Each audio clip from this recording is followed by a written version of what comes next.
Welcome back, NoDQ Galaxy, to a brand new edition of the NoDQ Review number 319. I am Virtue, the moderator, being joined by this week's elite panel of the review. Of course, Aaron Rift is here. It's Big G, happy to be here. Walter Cruz is here. Colin the Cleaver, Andrew is back, and Jerry Slaughter is back in the house. And I even had a couple people that I had to bump to next week, Jeff Meacham and Gino. That's how many people want to be on the review these days, but we'll get them on next week. What's going on, everybody? Jerry, what's up? Well, I don't know if you guys noticed, but it's cold outside. A little bit. But I'm happy to be here. Just been working a lot, but I'm ready to talk some wrestling. Okay, well, stay tuned. You know how this goes. Colin, what's going on? Well, to quote our girl Avril, it's a damn cold night. Pretty much everywhere here in the States.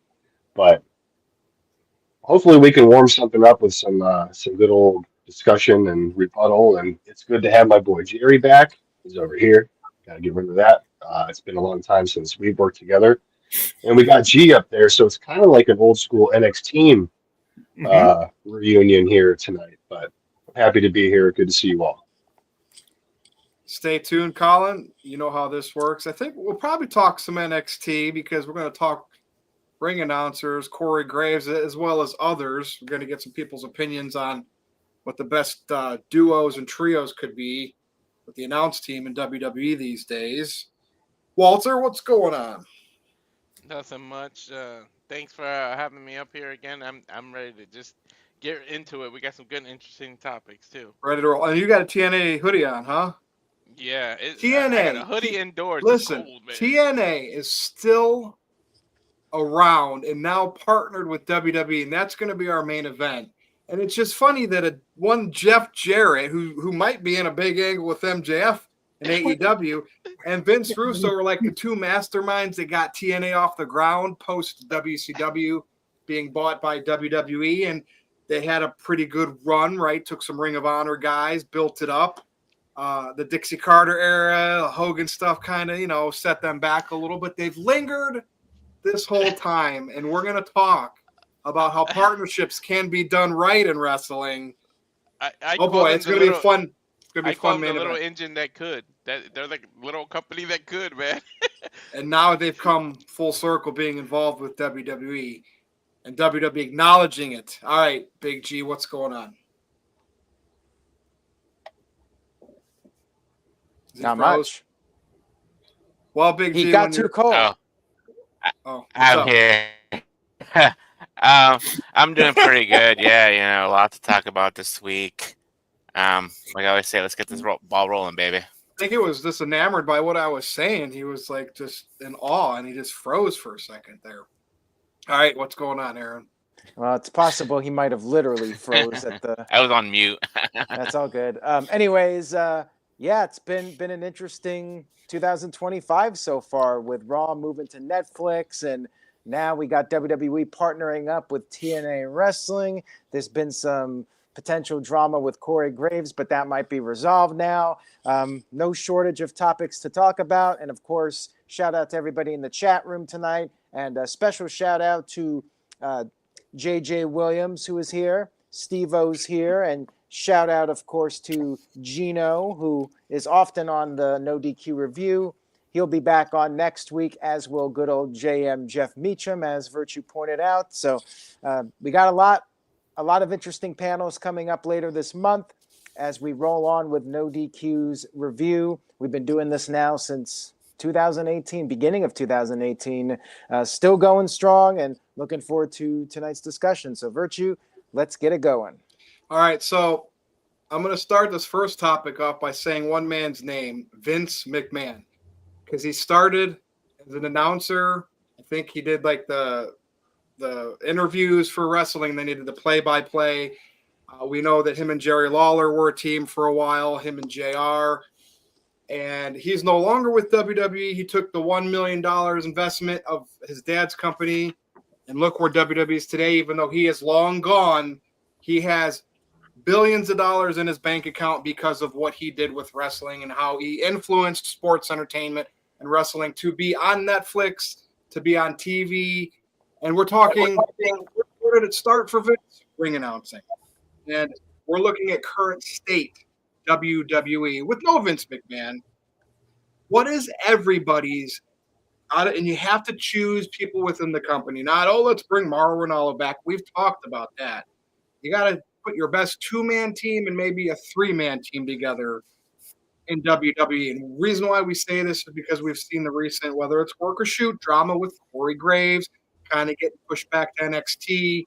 WWE wants to do things a little bit differently. So does he make your top two or your top three on your announced teams? Who should I start with here? I'm going to go right in the middle. Colin, the Cleaver, Andrew. So if I had to pick my perfect three-man team that we had to that is active with the company now, it's Pat McAfee and Michael Cole is number one and number two, because those two together are on fire. Everything they do is great. And honestly, I don't understand why Corey Graves can't fit in there. I think Corey has come a long way from what he started announcing, all those years that he was, on Raw or on SmackDown. He always gave it all, I feel. But if I had to put anybody with Pat and Michael Cole, I'd bring up Vic Joseph from NXT. I really like his style. He's always been solid. Him and Booker have, Booker drives me nuts on commentary, but Yeah. But So Vic what Joseph, so your two-man team is Cole and Pat McAfee. and McAfee, and then if I'd have a third added to the group, it would be Vic Joseph. Okay. I honestly don't understand why you couldn't have Corey Graves on NXT. He started there, change it up. He's not a bad commentator. You know what I mean? He knows he's a good analyst when it comes to things because he's been in the business for a long time. He's been in ring. He knows the psychology behind it, and he's a good play-by-play guy too. I've seen him work both sides of the spectrum. But this Joe guy, Joe Tessitore, is that how you say his last name? Tessitore. He's really Tessitore. He's really impressed me. He really has. I really think that him and Barrett are going to do good things together. But definitely, you can't touch Pat McAfee and Michael Cole right now. I mean, who honestly can sit on this panel and say they can be touched right now? All right. You can't. And they do three-man teams sometimes depending on the event, but looks like they want to go two-man teams right now. But we'll see what the future holds. I agree with you on Michael Cole and Pat McAfee. As long as Pat McAfee is available, like what happens during college football season, is he going to commit? That's their best two-man team. The third person that I would add, I'll let everybody go around the horn before I kind of give my opinion on that and whether it would be Corey Graves or not. But let's go over to Jerry Slaughter next and get his thoughts. I really don't like the three-man format, really. I like the idea of just your regular commentator and your color commentator. I didn't even like that back in WCW days. I didn't really care for it. It just seems like it's too crowded, too many people try to talk over each other. And, I like the idea of Corey Graves on NXT as the color commentator because he's got the ring knowledge. He's also got the pretty much that heel mentality to him. And him and Vic Joseph would have played well off each other. I just get tired of hearing Booker T. Shucky Ducky Quack Quack and all this other crap. I can't stand any of it. And then you have Michael Cole and Pat McAfee are great together. They really are. But there's the whole thing where McAfee just he's a wild card. He's either there or he's not there. Whatever, considering the football seasons or whatnot. He needs to really just commit to the company. But I can see why they want him to also still do that to bring in an outside crowd, and that's fine. But it seems kind of unfair to Graves really because of that. Because he actually wants to be there and is doing a really great job, and he's getting shoved off to the side. But I think that's setting up for a match. I'm not sure who the match is going to be against, but he's been cleared to wrestle, so it could easily be against Booker T, who just faced off against Zilla Fatu not too long ago, so he's back in ring shape again. Or it could be against Pat McAfee, which I think that'd be a really cool, special attraction match for WrestleMania. just Corey Graves versus Pat McAfee, and whoever wins pretty much gets, I guess, a commentator spot. I don't know, but I think that'd be an interesting way of going about it, and I think that's what they're building towards. All right. Well, thank you, Jerry. And I'm going to go over to Big G next there before he dozes off. And Big G, here's the thing with, like, I like Cole and McAfee, but I feel with those two, because McAfee's like a hype man. Like, Cole's your play-by-play. McAfee's like a hype announcer. You still need a heel color commentator. And that's where I have an idea of a 3-man team, because how do you do that? And then if Pat McAfee's ever off during football season, you still got the dynamic of the two, right? So you wouldn't be in jeopardy if he doesn't need to take time off. But what do you think, Big G?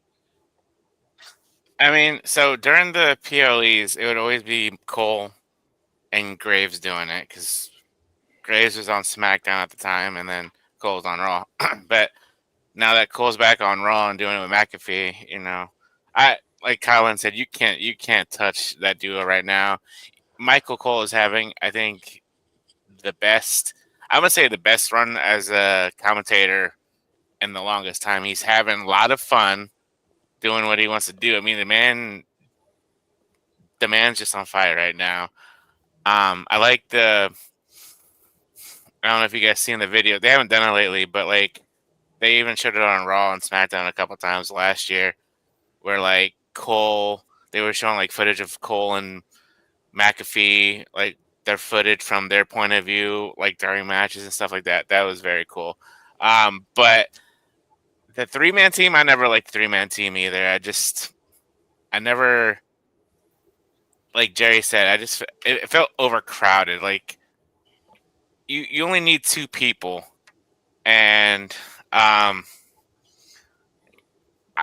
the way it is right now, in Corey Graves, you're a freaking adult. Get over it. Do your damn job. You know, like, What if he's working you? Seriously. And he's doing his Okay, job. if he's working me, that's fine. Then he's working me. Then he's doing his damn job. You know, but if it's to shoot, get over yourself, dude. Like, you know how many times Cole went from Raw to SmackDown? JR. Or JR and King, they bounce back and forth. You know how many? Like, get over yourself, dude. You know. But yeah. And the team on NXT, Booker T on NXT, you know, yeah. But I'm liking the duos right now on each brand, so it's perfect the way it is for me. All right, Big G. Walter, I feel like with Tessitore, they have a guy like him, and he's there a year, maybe 2, and then they find somebody else like him. I feel like that's been like a revolving door with that spot. So it's going to be interesting to see if they have some consistency and let somebody grow a legacy and not just be a flash in the pan for a year or 2 and then change them out with another voice. What do you think here? Yeah, I agree with you on that. I feel like that's kind of what they did with that's probably the original idea with Pat McAfee, but he came so over that they were like, no, we need to keep you. So I feel like that's probably what was going to happen. But that's what happened when you get popular sports guys on ESPN and everything, because you're trying to draw eyes. So I mean, it's a good problem to have, to be honest. Like if you're WWE, but I agree with the consensus of Michael Cole and Pat McAfee. But I'll tell you, Wade Barrett has really come into his own. And what I like is that he's a big dude and he's a former wrestler, so he can't be easily intimidated. Like some people like get intimidated by the wrestlers, like they'll go down, they'll mess with the commentators, like how Bailey does with Michael Cole. Like I know that's an ongoing joke, but Wade could stand up and just like the Drew tease, like I feel like now I wanted to see that match. Like when Drew messed with him, it made it. I don't know how you guys feel. It made me immediately like, damn, now I want that match, because it was that little tease. So I really like Wade Barrett. So if I had a 3-man team, it'll be Pat, Wade Barrett, and Michael Cole together, like the ultimate. But Booker T and NXT, I like his what he does when Trick Williams comes out, and what he does when Stephanie Vaquera does her move where she keeps pounding people into the mat with her knees. Like that's funny, but other than that, like He's horrible. Him and JBL, when they were commentators, they weren't the best. Booker's trying to be like Pat McAfee. He's trying to be a hype man commentator. Yeah, exactly. And I mean, all respect to his career, Hall of Famer, everything he's done is just. I listen to his podcast that he does and all, but like I don't know, it just doesn't work for me for the commentating. It's just that part, the Trick Williams and the Stephanie Vaquera. He makes it funny, but I'll see what Corey does down there. But it's an like to me, I feel like that's all the work. And like I said last week, I can't wait to see when Pat's in the Royal Rumble and Corey's is next and freaking throws him over the top rope and that leads to a WrestleMania match, like Jerry said, because I feel like that's where they're going. WWE knows what they're doing. They know how to make people work together. Even if it originally wasn't a work, they'll know how to make you work together. Mm-hmm. Professional. See, Walter, you're onto something there because I obviously Cole and McAfee, and then why I'd be okay with a 3-man team that had McAfee in it is, again, in case he needed to take time off for football. Wade Barrett is that guy, but I would want him to completely, and I think he is a heel commentator for the most part, commit to it and be that classic heel. He's got that deep British voice, perfect. Or Corey Graves, I'd give him the benefit of the doubt to fill in that you could like interchange those two guys, and that would be my ideal announced teams based on what they currently have. All right, Aaron, over to you, and I guess we might be here longer than I anticipated tonight because you know who is, of course, in the chat. Yes, yeah, to make up for not being here last week. Welcome back, Psycho Jet Black. We'll get to your super chats here in just a moment.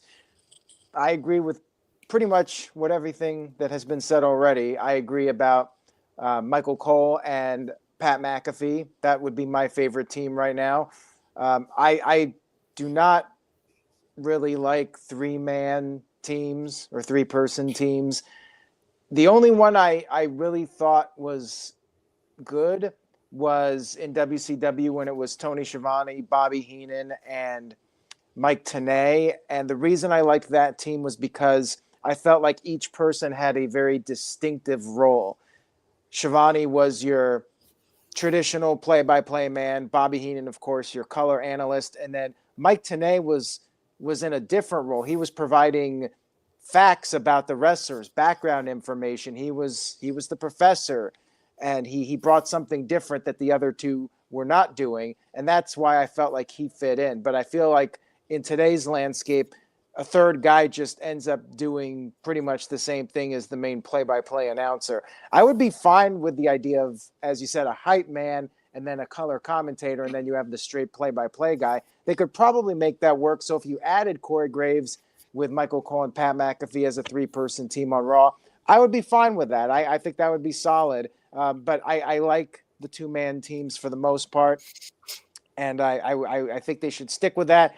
Corey Graves, he'll be back. I don't really think he's going to be out of the picture, and he might be coming back to wrestle again. We'll see what happens with him over the next couple of weeks, but he'll fit in. He'll have his spot, and when Pat McAfee takes his breaks, Corey Graves will be very much needed. He'll be able to make a good living in WWE for many years to come.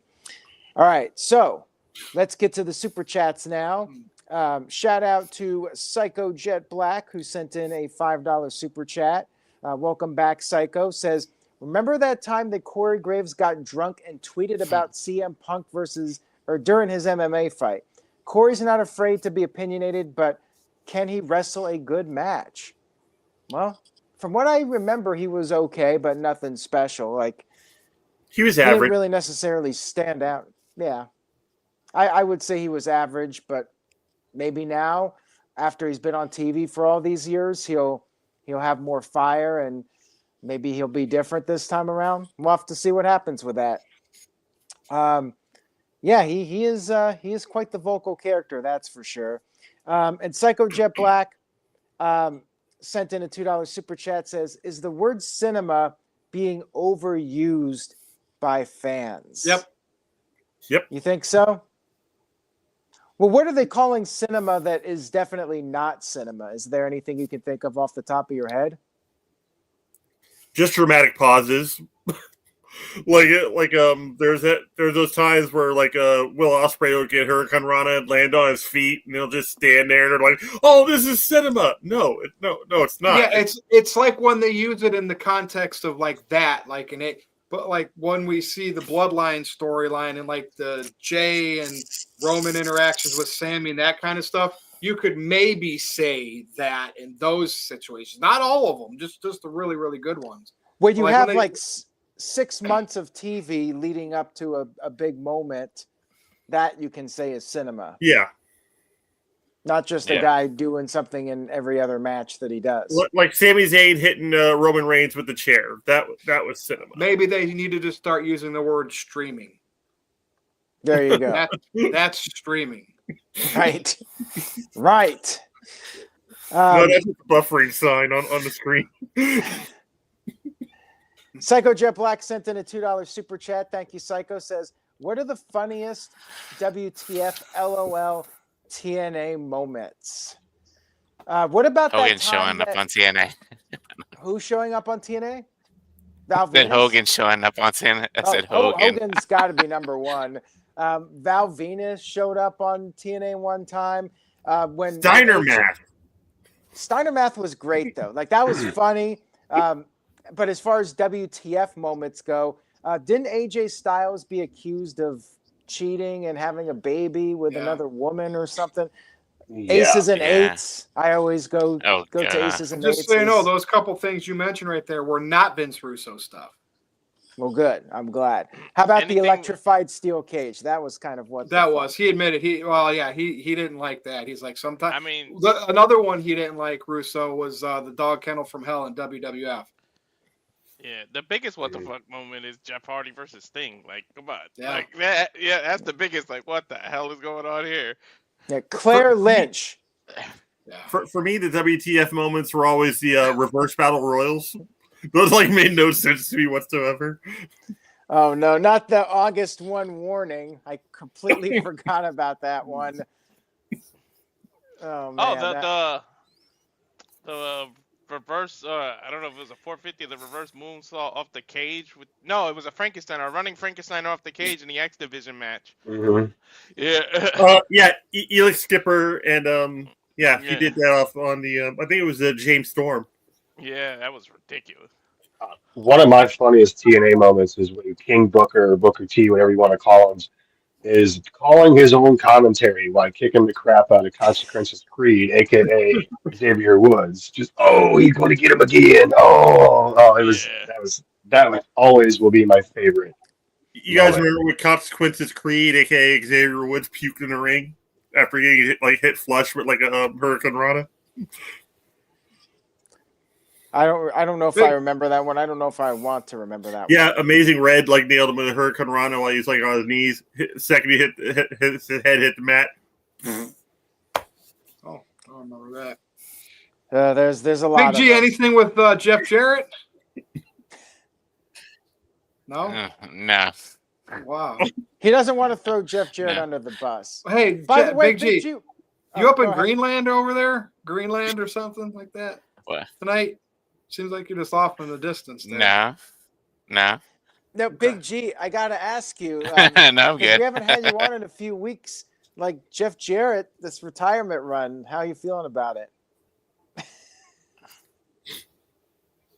MJF, big feud. I honestly haven't been watching AEW the past couple of weeks.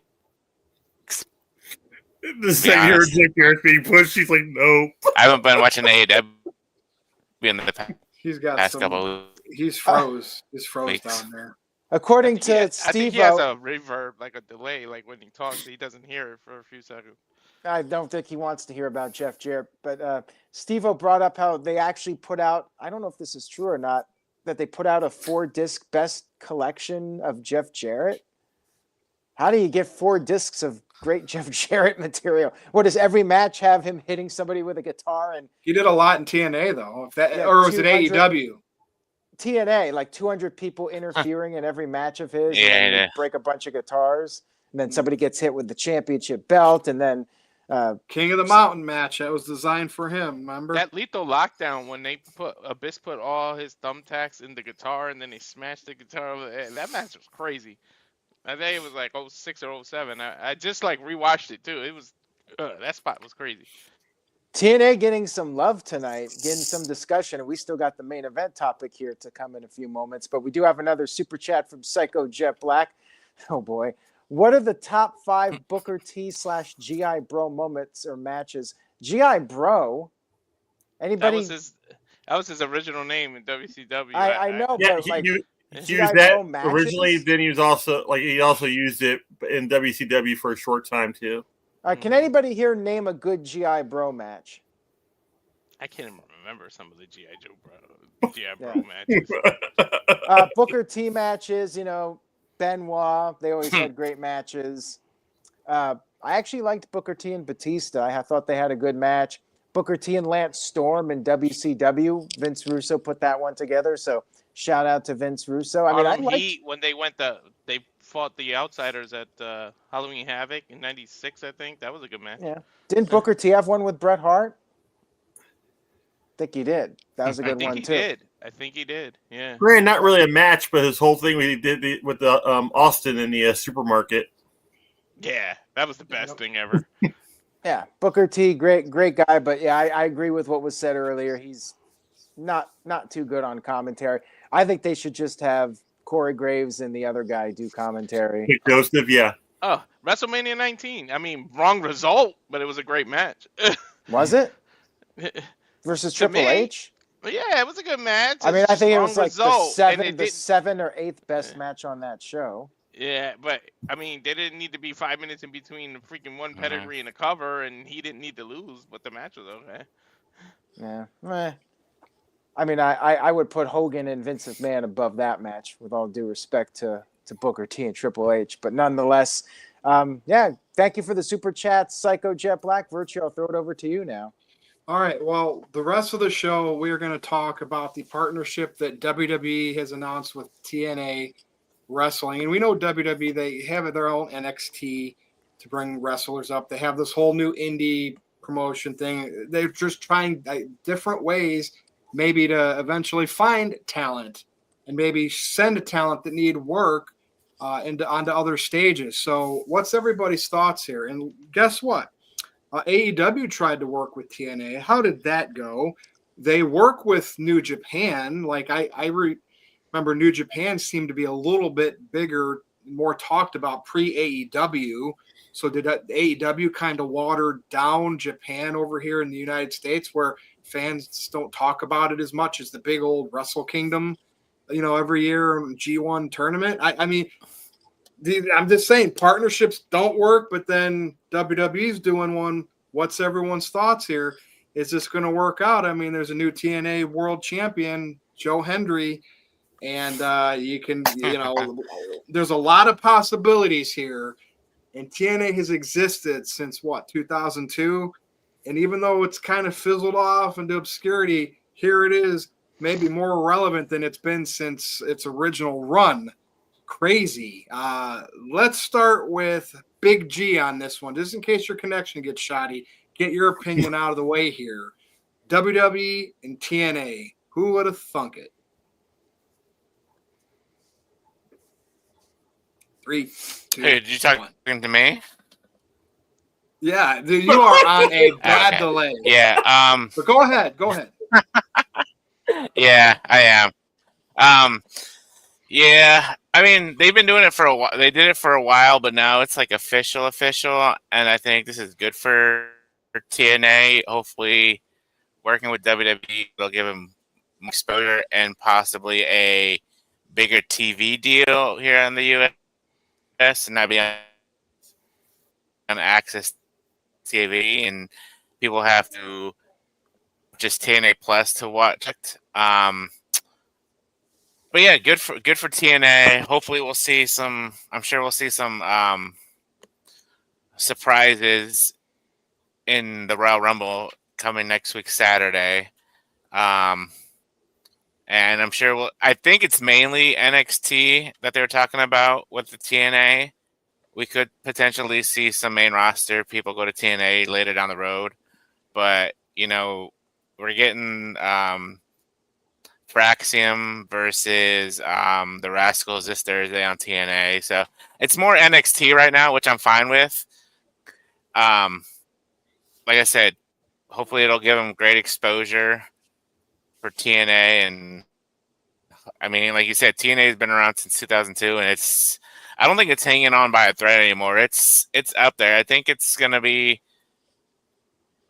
the number 2. I think TNA will outdo AEW in the long run. They're getting the WWE rub, So, and look, what's happening before our eyes, Big G, yeah, is now it seems to be way more Yep. enticing to go work for NXT, WWE, or even TNA now.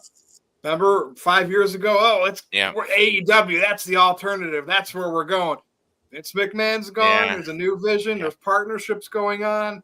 Oh my God. Everything Yep. Tony Khan should have done or tried to do but couldn't do the right way is now like it's insane. And he could have done it. Like it blows my mind.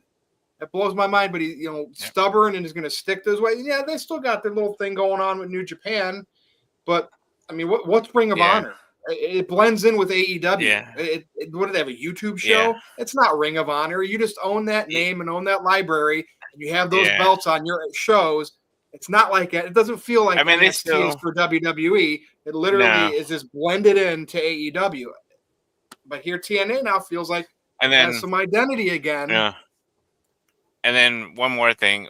It's possible now that we could get Worlds Collide pay-per-view, TNA versus NXT or WWE NXT, like have its own PLE and have TNA versus WWE superstars. Sure, so you're right. we could do a Forbidden Door. Yeah, and I mean we could see Nick Nemeth, aka Dolph Ziggler, show up at the Rumble next week Saturday. There you go. I mean the possibilities.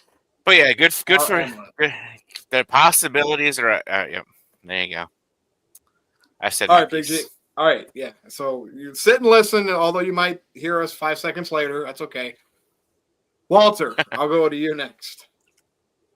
Yeah, I'm glad that this is a partnership happened. I feel like last year, to put it in perspective, was like a test drive, and now they bought the car. Like I feel like that's what it was. Like they did a test run to see, they saw how popular it was, and they bought it now.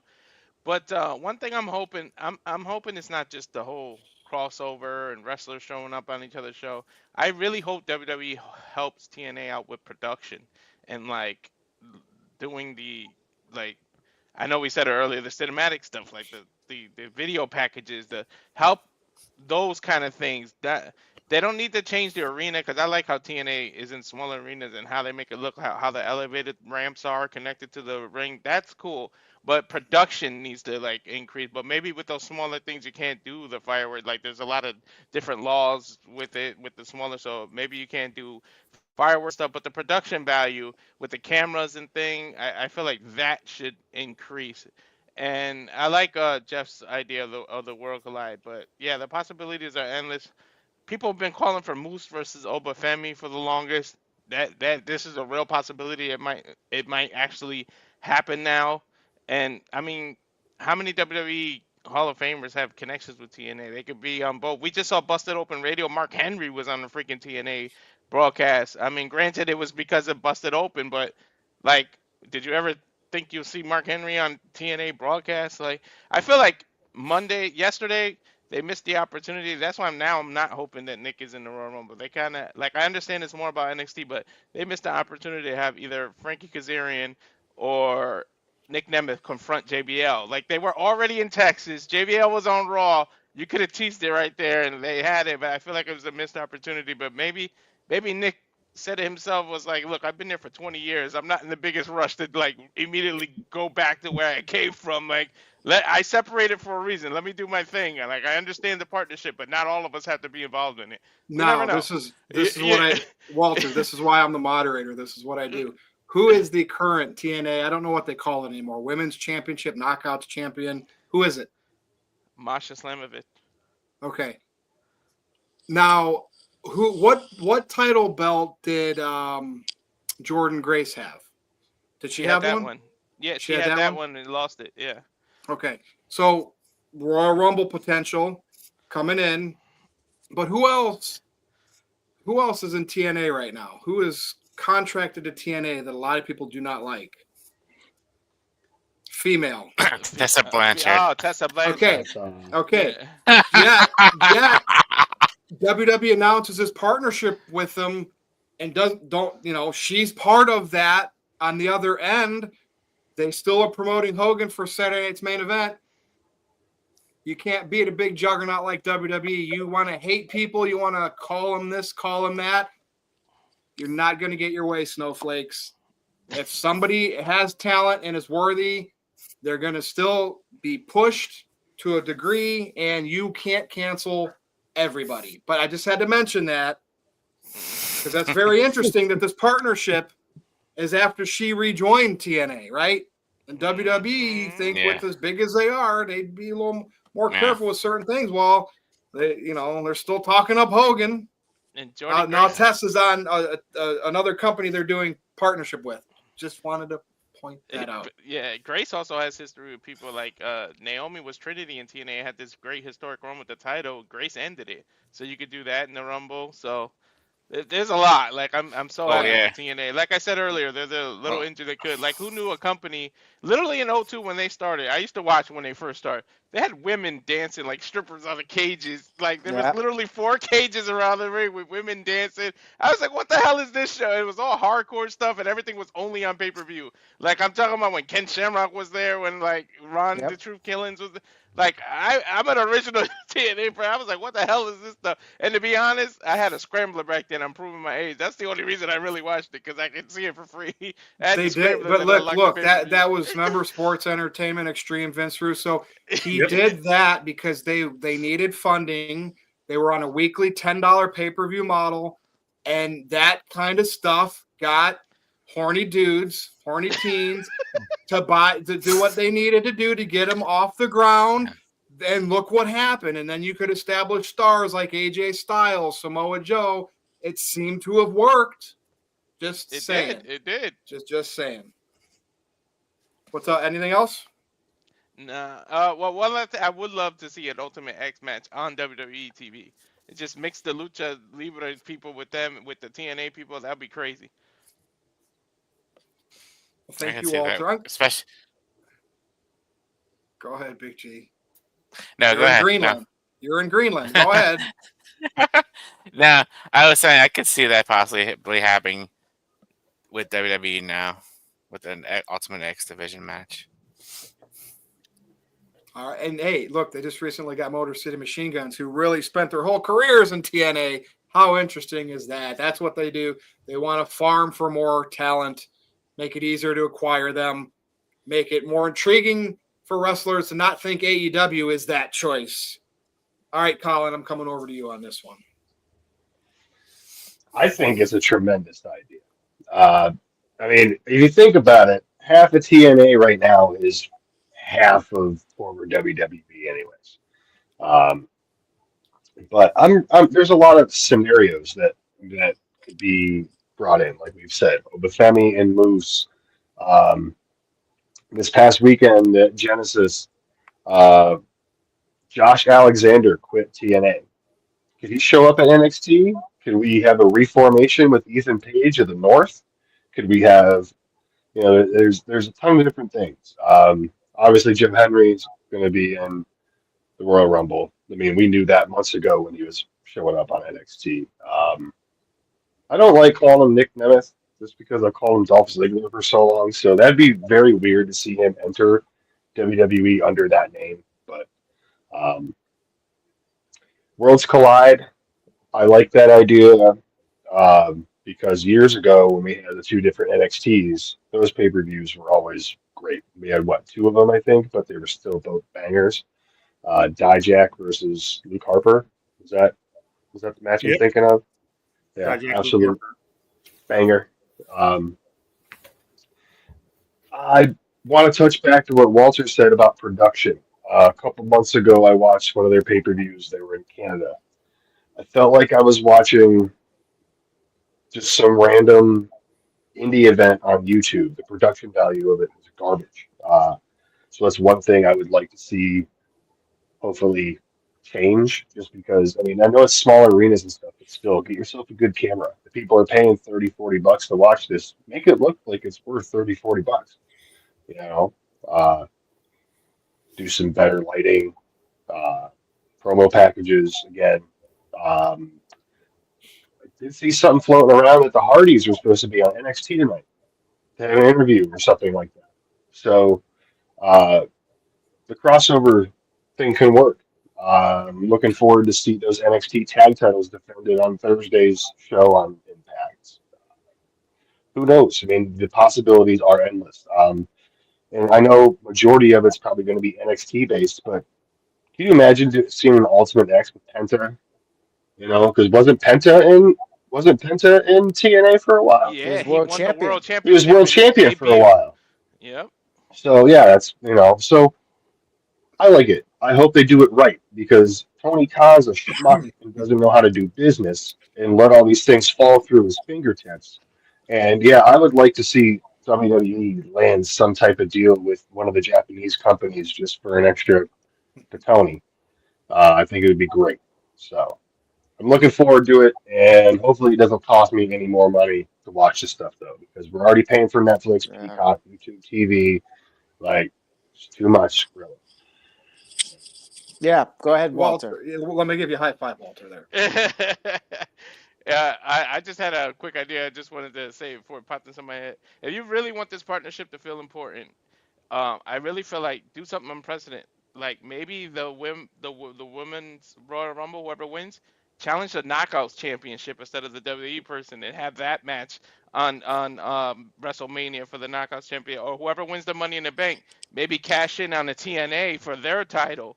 And beat them. Like, do something that shows this partnership. Oh shit, we gotta pay attention because now even the superstars are cashing in Money in the Bank over on TNA, or the Rumble is challenging the Knockouts Championship on WrestleMania. You could do something like that, and I think it'll really put eyes on TNA if you're gonna do that. Does anybody remember what's the parent company at TNA? It's Anthem. Aren't they Anthem. like a TV company or some type of streaming? WWE in business with another TV or streaming entity, even if it's a smaller scale. I don't know how big Anthem is, but just I think amazing. they do movies too. Just amazing. Like just amazing business. Colin, anything else? Go ahead. Did I see something about Joe Henry calling out John Cena? Yep. Did I see something about that? Yep, he did. What if?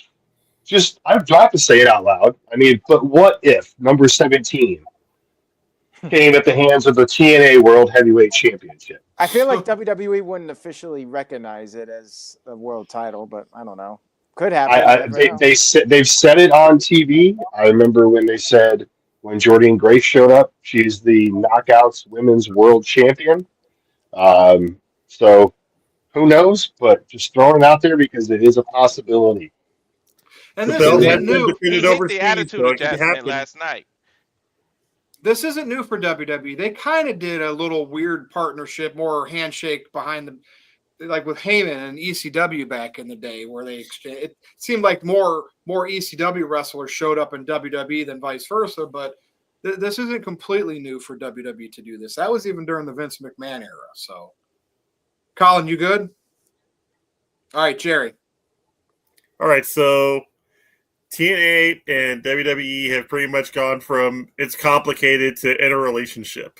So that's actually just a really cool way of looking at it. I don't know how long it's supposed to last. I think they said it's going to be a 2-year deal. I'm not sure, but if that's the case, what they're able to do at this point is kind of like legalized poaching.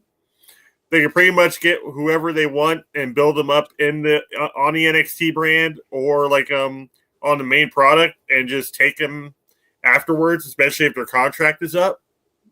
But for right now, I like all the promises of all the different matches we can get. And I like the fact that like as NXT call-ups go up, you can have some TNA talent come over just to fill the void until they get more people out of the Performance Center and get those people on TV as well. So it's going to be like an endless cycle. And I can see it benefiting on both ends as long as WWE doesn't completely just drown out the TNA talent pool.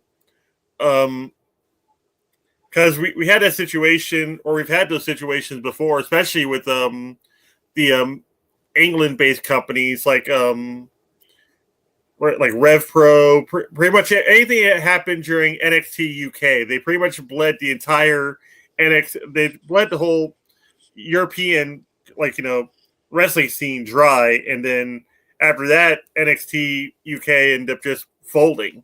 And now they're not even doing NXT Europe at this point. That's just been completely shelved. So it's almost like having a new farm system or a new development system with TNA, which is not really a downgrade, but it's kind of like a lateral move. I like the idea of them getting more TV time. I like the idea of different matches, but I'm just hoping it doesn't happen to a point where 2 years from now there is no more TNA. It all just gets sucked. Whatever they want to have gets sucked into NXT, and then you just have the WWE owning the TNA library, just like they did for ECW, just like they did with WCW, and it just becomes pretty much a name.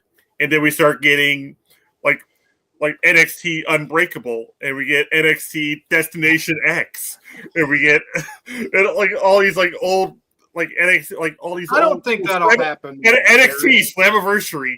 Anthem's been very they want it. There's some type of value to them with this, because they didn't even let Scott D'Amore buy the company.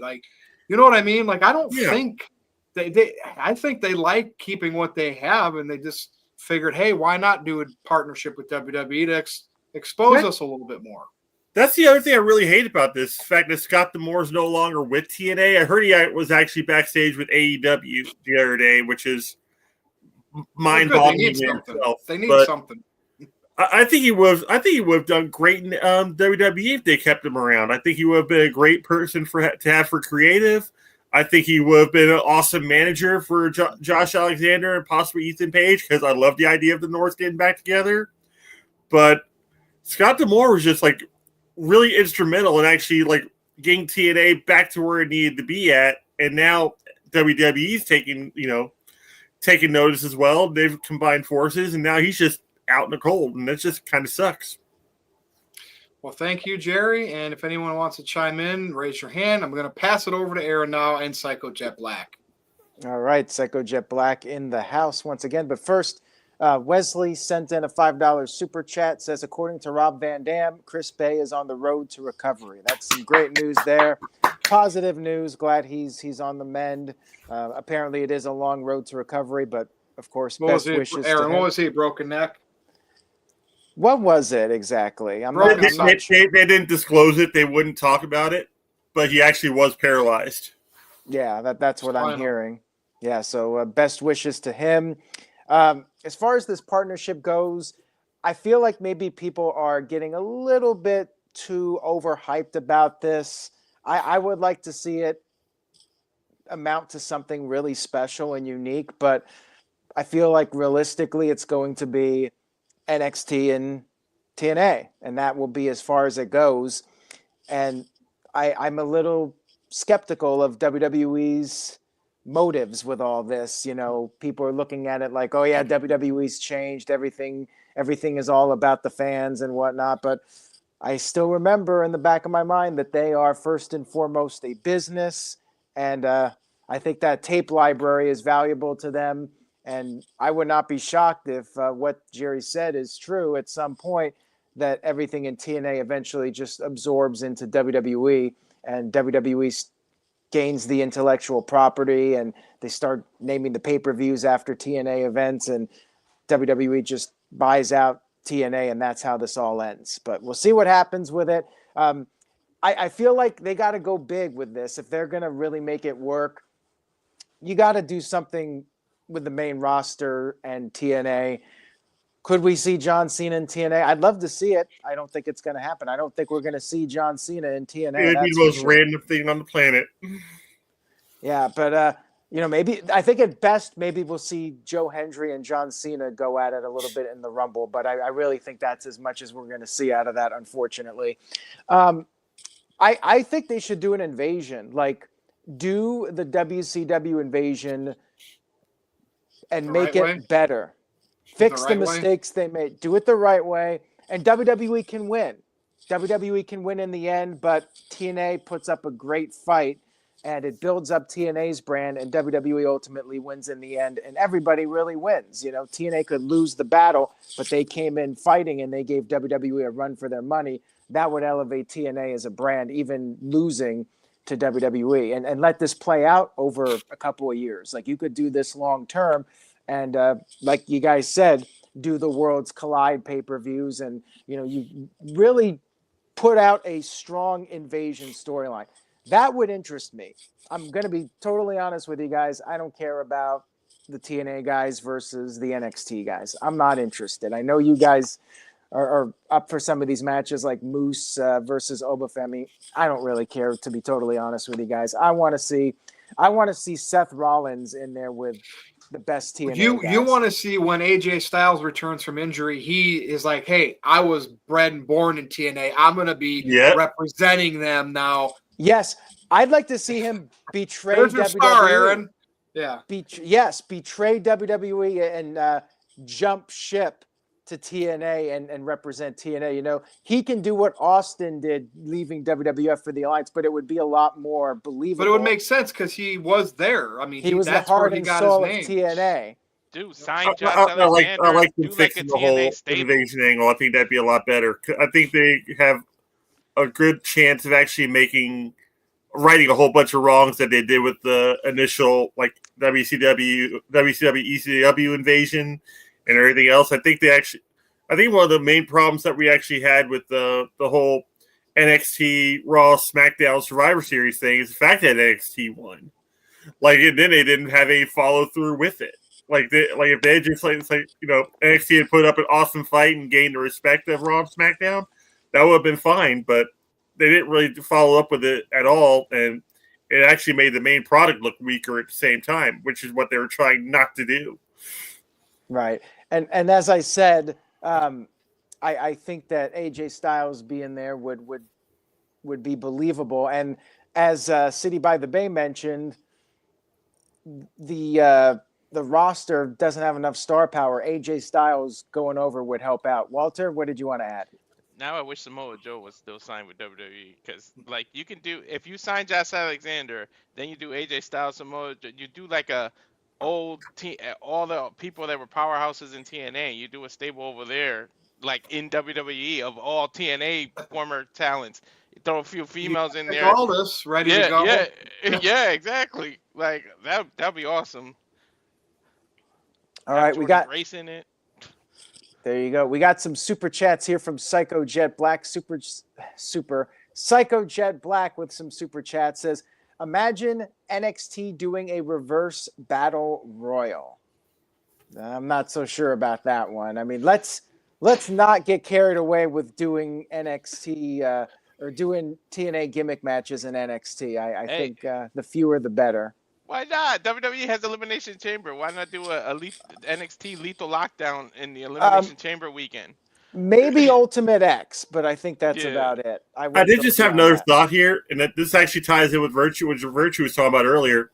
If Tessa Blanchard actually goes with this whole thing, and she actually ends up going into the main WWE product, you can actually build an actual 4 horsewomen with her, Charlotte Flair, and 2 others. There's an idea. I mean, that'd be like the ultimate women's heel faction right there. Too bad Aaron Anderson only has sons and no daughters, because you could have did that too. Yeah, I mean, there's a lot of different ideas they could come up with that would be interesting, but this one's not one of them. Psycho Jet Black sent in $2 and says, will a little person with a weapon show up at NXT? Highly unlikely in all likelihood. Is Adam Cole contract with AEW over? Oh, snap. Oh, never mind. My bad. That was cold. That was ice cold. That was colder than the weather outside right now. Damn. That was Adam Cold.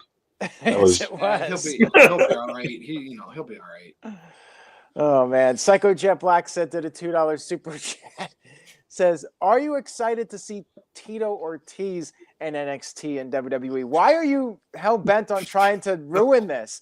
Bring in Tito Ortiz, little people. bring in the electrified steel cage, reverse battle royals. What the hell are we doing here, Psycho Jet Black? Oh my God, Tito Ortiz. You You know forgot what? Quentin Rampage Jackson. Man, we'll Thanks start a getting lot. Clockwork Orange matches there. I mean, Hey, Aaron, yes, what we if got Endeavor. WWE's ultimate goal of TNA is to finally expunge it and kill it and send Hogan over there? Oh, there you go. Hogan comes right back to TNA. Yeah. With Joking. Bischoff, Joking. part 2. Why don't you suggest that in the super chat, Psycho Jet Black? We bring back Hogan and Bischoff for round 2. Psycho Jet Black sends Team him up with $2. Tessa Blanchard. Oh God, man, it's just getting brutal. The heat. All right, go ahead, Aaron. Psycho Jet Black go away, sent in a $2 super chat. Who in WWE would join Aces and Eights? John Cena? I can't see him in that group. Maybe the War Raiders? Hasn't Bully Ray and LaGreca been doing some stuff with NXT and TNA? Dude, they better not be doing anything with Aces and Eights in the future. Screw it, Taker. It's a biker gang, right? That was a Taker is Bischoff. the No, leader. but that was a Bischoff idea. That's never coming back. No, never ever. And Psycho Jet Black sent in a $2 super chat. Thank you, Psycho. Says, who would do the Freddie Blassie speech this time? Like the big rah-rah speech before, I think it was Invasion. Freddie Blassie was wheeled in and gave the big pep talk to the WWF locker room. So who would do that for WWE or TNA? I'm not sure which promotion he's specifying. But I guess Hogan they could bring in, wheel him in at this Do point. Undertaker. I love it. Undertaker. John Cena's the hype. Like, wouldn't it be John Cena? Well, it's got to be a really old guy that you wheel in. Like Ric Flair. Bring in Ric Flair. He could start punching himself in the face and make himself bleed. Yeah. Oh my God. So you got to bleed, sweat, and pay the price. If Jay Lethal ever gets signed to WWE, you have to do Flair and Lethal, and they just do the Flair off there in WWE as a motivation speech. Bring back that one. Who would have thought in 2025 we'd be talking about TNA this much again? I couldn't imagine. Well, yeah, I mean, they get the topic because it's pinned with WWE. Come on now, Aaron. Yeah, but we've been talking about it the whole night. I mean, TNA. Some people think they're like number 2 now. Now, let's be realistic here. It's still AEW. They got the TV. Still AEW. AEW still has a $185 million per year TV deal or whatever it is. Yeah, but I mean, hey, TNA is getting the most publicity it's gotten in a very long time. So I guarantee you, if TNA gets a better TV deal, because who the hell has access to access? That's right. kind of weird. But like, if they had a better TV deal, they would be number 2. Yeah, they would be. I mean, I think TNA definitely with WWE's rub. Never say never. They got the potential to continue growing, but yeah, I mean the real challenge is getting the eyeballs because WWE already has 8 hours of programming now between Raw, SmackDown, and NXT. That's a lot right there. And then people that are watching AEW, and then you got TNA. So there's just a lot. It's going to be hard for TNA to gain new eyeballs, but their attendance is starting to go up. Never say never. Who knows? The WWE could make it a big part of this relationship to get TNA a whole new deal. Like, imagine if they get TNA to go to Netflix or something, and then Netflix swallows TNA Plus and gets all that, and then they're on Netflix now. Now TNA definitely is the number 2 company. Now do that Invasion. I don't think WWE has anything to lose. I don't think either company has anything to lose with an invasion. Give TNA a fighting run against WWE, and they ultimately lose, but do it right this time and make it intriguing and build up TNA. I would do the invasion, but I'm not getting my hopes up. We'll see. All right. Well, that is it. We're going to go around, do our last calls. And, hey, look, at next Tuesday, we're going to come off of a Saturday night's main event. Yep. Monday Night Raw that I think Roman Reigns is supposed to be at, right? The 27th. So we're teasing something. Yeah. So we will hopefully have some nice new major things to discuss for next Tuesday. So Jerry, welcome back. Go ahead and say your final piece. That's a pleasure. As always, a pleasure to hang out with all you guys. Colin, awesome to work with you again. You find me, actually, you can find me on Twitter at Gerald_JSJ, but I'm never really there. But mostly I'm over on Armbar, all capital ARMBAR exclamation point. And that's my group over on Facebook. You can join us there. We always have great wrestling discussions, do the whole memes thing. It's just a good time and like completely unbiased towards any company. So come on, join the fun. All right, thank you, Jerry. All right, Colin. Let's see. Wait, go to Colin last because I forgot I got to get his new graphic. Okay. Everybody Well- sent me an updated graphic here, so I gotta go grab that one. Colin, did you send it to me in the personal chat or the group chat? Your personal chat. Okay, got it. All right, yeah. Let Walter, go. Put that graphic up there. All right, let's get Mamacita. Walter's graphic up. All right, here we go. Well, let me look over my shoulder before my wife comes and hits me over the head. But you got Twitch. She's done No it shit. before. You can join us on Twitch because we're stretching out the Simply Reliable to video game content and other content. So at SRS 1983 is the Twitch. Blue Sky and X at Walter Alex Cruz. The Instagram is walter.cruz.940. And of course, the at Rage of Wrestling YouTube. Please subscribe. We are covering that. Simply Reliable Studios is covering the first live TNA on this Thursday in over 20 years. They haven't done a live one, which isn't it weird that they're 20 admitting years? that it's something like that. It's the first time in a lot of years. You mean 2010. Oh, 2010 was okay. the last time. Damn. I could have With sworn Hogan they were doing when- them in like A 2013. lot of years, but it's still weird that they're admitting everything's taped and nothing's live. Like they're like, yeah, look this Thursday because it's live. They keep saying it's like what? Remember when wrestlers would never admit that stuff? Like WWE didn't admit SmackDown was taped. Like they weren't doing that. But anyways, thanks for having me up here, and yeah, please subscribe. All right, By thank the way, you, Walter. Corey Graves is in fact back on NXT officially. There you go. All right, Big G. This will buy you more time, Aaron. Go ahead, Big G. Yeah, if Aaron wants to throw up my new graphic. Yeah, new and improved graphic for Big G. What happened? You got rid of TikTok. I got rid of TikTok. It was banned. TikTok is still around. It is, but I got rid of it. But anyways, you can follow my cats, Harley and Joker 2021 on YouTube. I just posted a new video of them. I was playing the TMT collection game, and they were both on the TV going after the Foot Clan. You guys have to watch that. It was hilarious. Anyways, X, NoDQ_BigBallaG, Instagram, NoDQ_BigBallaG 1988. Big J, get it right. It's the Teenage Mutant Ninja Turtles TMNT Cowabunga Collection. Cowabunga Collection. Fine, okay. Available on all platforms. All right. Thank you, Big G. All right. Now over to Colin.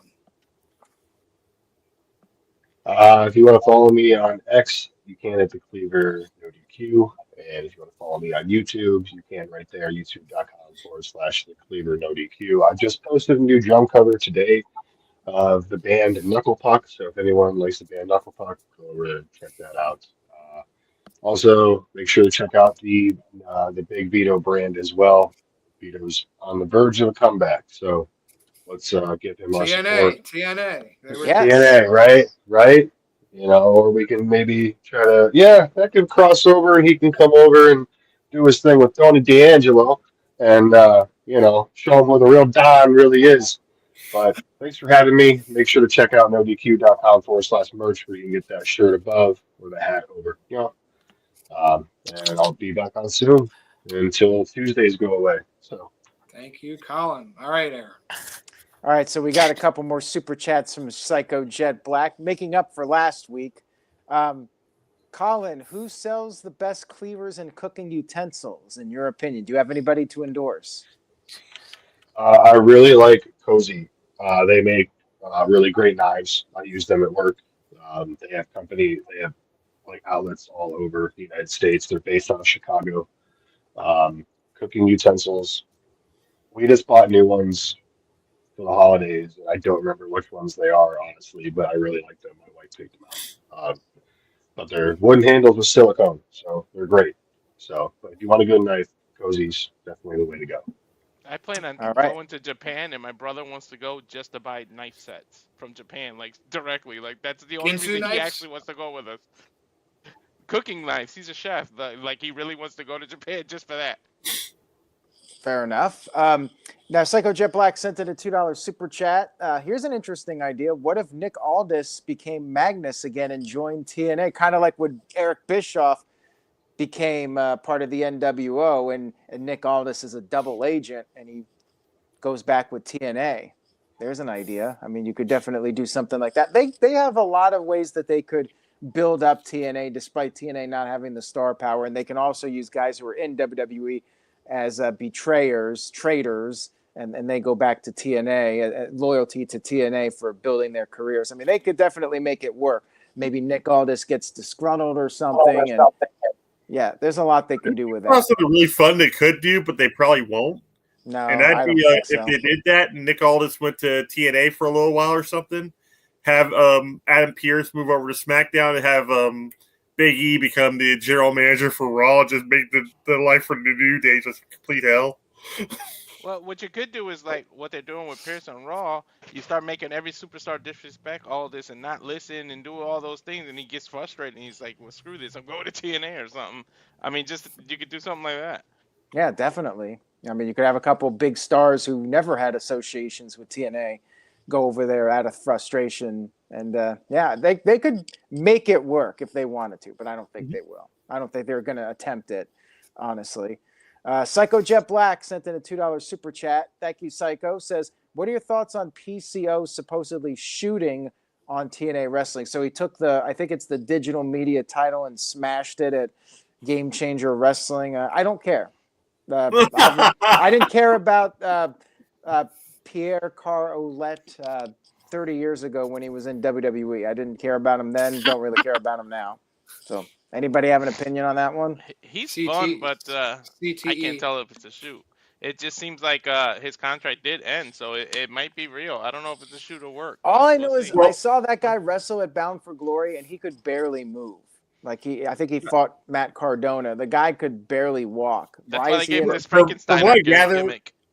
From what I gather, it was a replica belt they destroyed like at the show, which is makes sense. But at the same time, if they're just trying to get rid of the digital media championship, that's the best way of really doing it. Especially if PCO is going to be on his way out the company anyway, just takes the title with them and destroys it on another channel, kind of like a certain Alundra Blaze did with the women's title for a while there. All right, so we're caught up, Virtue, and thank you all for watching. Stay tuned to NoDQ.com for the latest, and we'll be back next week with another great episode of the NoDQ Review. Thank you to the panel. Always a pleasure to have you guys on, and see everyone next week. Virtue? Follow me on X.com if you dare at NoDQ_Virtue. And Aaron still doesn't. There it is. There's the new one. Look at that. Look at Paul Hammond back there. Something's cooking. All right. That is it. Go to NoDQ.com/merch. I think Colin said that earlier. For Aaron, for Colin, for Big G, for Walter, for Jerry, for the whole NoDQ crew and galaxy. Good night, everybody, and we will see you again next week. If Rock's doing the cooking, do you smell it? Stupendous.